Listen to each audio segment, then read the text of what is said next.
Our discussion today revolves around succession procedures related to the death of a sole proprietor or the single owner of a business entity. JP Villion is the V in KVN Attorneys and is also a member of the Entrepreneurs Organization. He holds a BA Law and LLB and is currently busy with his LLM, all at the University of the Witwatersrand. In between, he found the time to acquire an MBA and a MAP and a diploma in company law from Wits Business School. JP, welcome to the show. Thank you for having me. Now, JP, for starters, today we're discussing, should a business owner within his future plans beyond the grave think of putting together a will where he leaves his business to someone else? Absolutely. These things should be dealt with in written format. It just has the effect of eliminating all forms of dispute and uncertainty post the death. One's obviously got to be careful of the distinction between the various entities that a single owner or a sole proprietor can engage in. So if he was a sole proprietor, he would obviously deal with it in his will. The difficulty there, of course, comes in that the sole proprietor, on the death of the sole proprietor, it dissolves. So the assets then form part of the estate, and the beneficiary would then need to establish a new sole proprietor or whatever business structure he would require or suit his needs. Whereas in the case of an entity, the single owner of an entity, he would devolve his shares in that entity to his beneficiary, in which case the beneficiary would acquire the business via the shares and there wouldn't be an interruption of the business enterprise or its activities. JP, what happens if there's no will? If there's no will, in terms of a sole proprietor, we need to deal with intestate succession. It's a body of statutory laws that have natural formulas already stipulated. So what happens is that the assets, the sole proprietor dies, the assets form part of the deceased estates, the sole proprietorship itself dissolves naturally on that trigger event. The assets then need to devolve in terms of the deceased estate, and in the absence of the will, all of that is governed by intestate succession rules and laws. And in the event of a death and there is a will, can the spouse or the children then take over that business and make business decisions immediately? Yes, they can, absolutely, particularly and more easily so in the form of an entity. You know, it's a well-established company principle that there's a separate legal entity that attaches itself to a jurisdically registered personality, such as a CC or a business or a trading trust. So what will happen in that eventuality is that all the supply agreements and contracts, etc., would have been contracted with a separate legal personality. So the death of the owner doesn't really have an impact on the continuance of that business. The only caveat to that is that some supply agreements and some contracts say, in the event of a majority change of shareholding in an entity, we reserve the right to terminate, because that obviously eliminates the possibility of a competitor or purchasing a business that has agreements in place. So, but in the absence of that, the business will simply continue and the beneficiaries will simply step into the rights and obligations of the previous shareholder. So what happens if there's a dispute around that will? The two children disputing the will and the business needs to continue. How does that play itself out? If there is a will, it would naturally have the appointment of an executor in that will.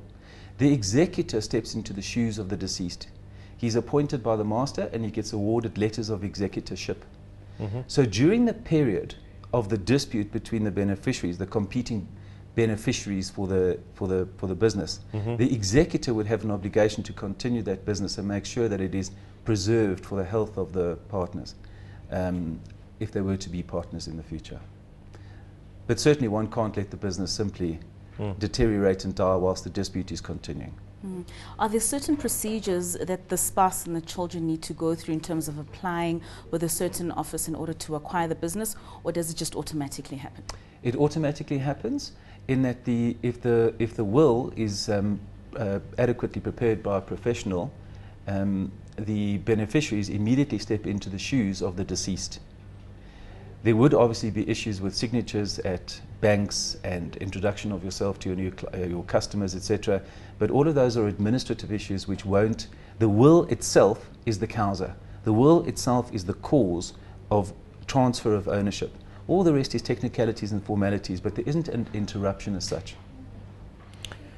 Okay, so let's say the spouse or the children inherit the business, but they actually don't want to continue in the business. Do they have a right to sell? Can the owner post-mortem rule from the grave as such?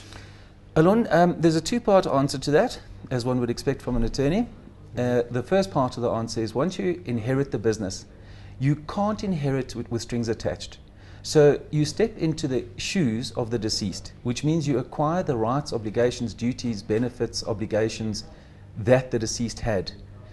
That includes the alienation of the business, the dividing up of the business, the giving away of the business, the closing of the business.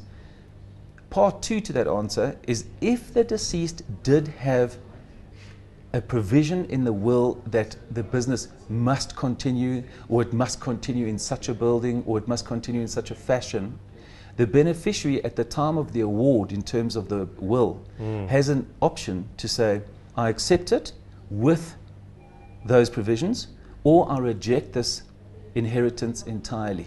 So you can actually reject inheritance? You can absolutely reject an inheritance. Often an inheritance, in days gone past there were Jewish faith clauses where an inheritance was subject to the beneficiary marrying someone of the same faith. These have all become questionable clauses because, as you rightly point out, there is the ruling from the grave issue.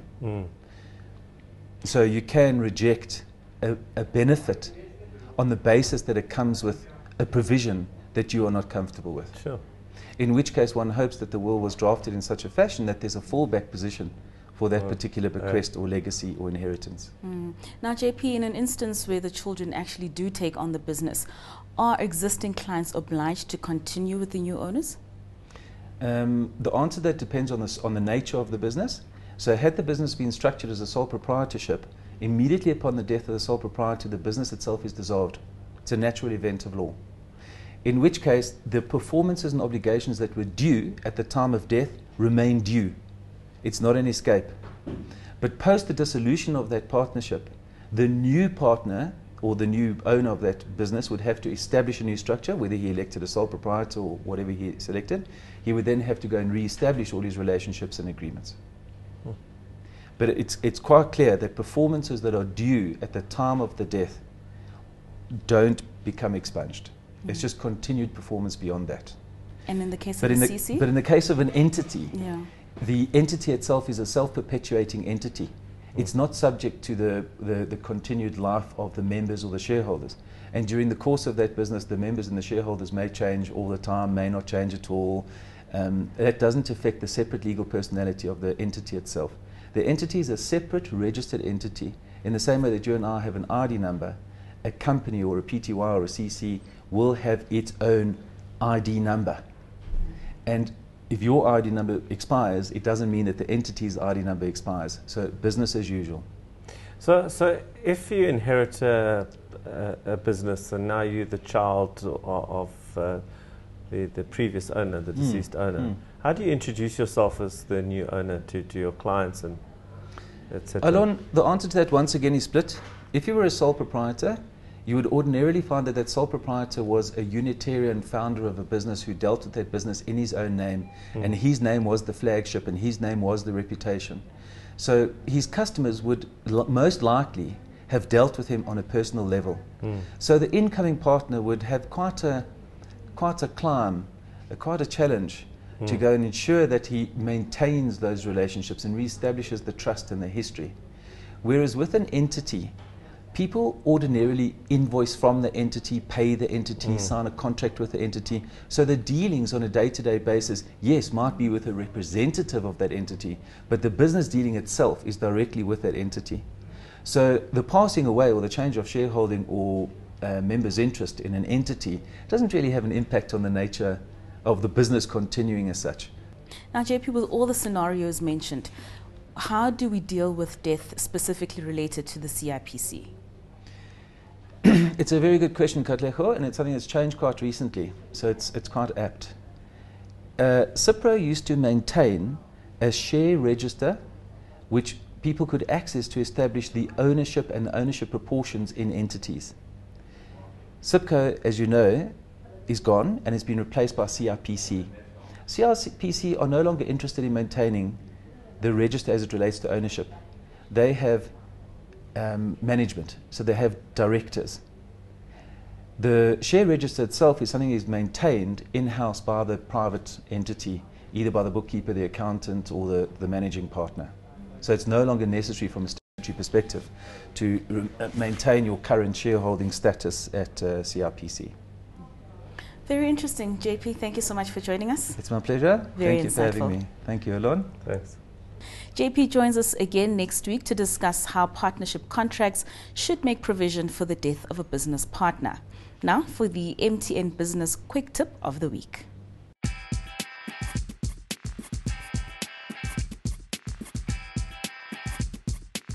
I personally kept a notepad and a pen next to my bed. I didn't use my computer, I didn't use my phone. And every time a thought kept going round and round in my mind, I switched on the light and I wrote it down. Switched off the light, closed my eyes. Eventually, after a few days of doing it, I'd gotten into the habit of knowing that I didn't need to forget or worry because in the morning there were my notes. It took me about 2 months, but eventually I didn't even need those notes. I could sleep easily knowing that I'd taken the stress out of my brain and I'd put in a sequence for remembering. I'd replaced it with the ability to remember things.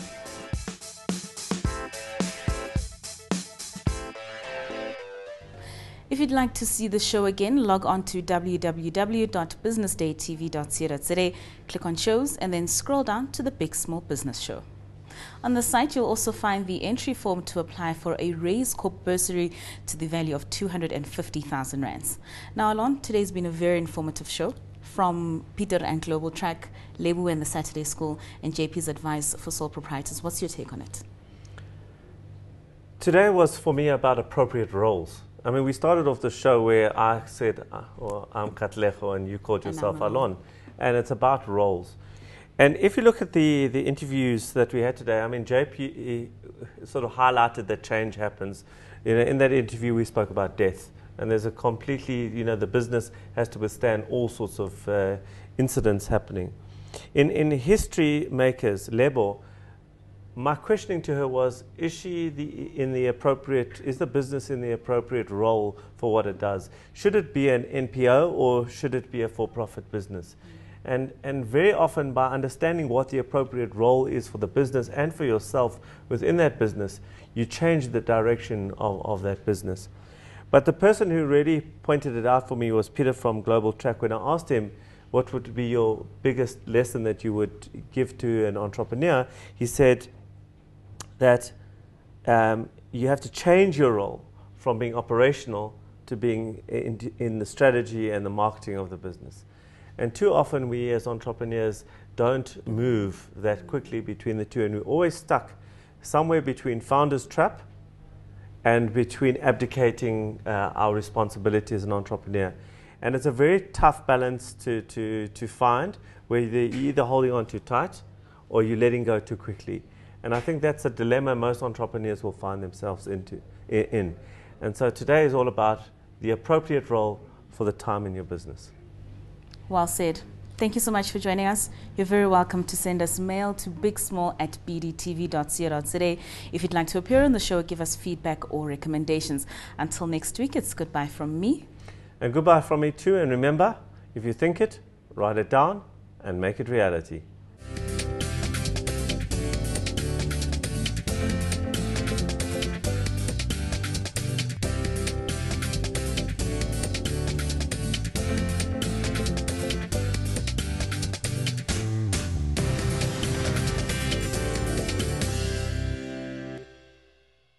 The Big Small Business Show was proudly brought to you by the South African Institute of Chartered Accountants. Develop, influence, lead. And MTN Business. Your success is our passion.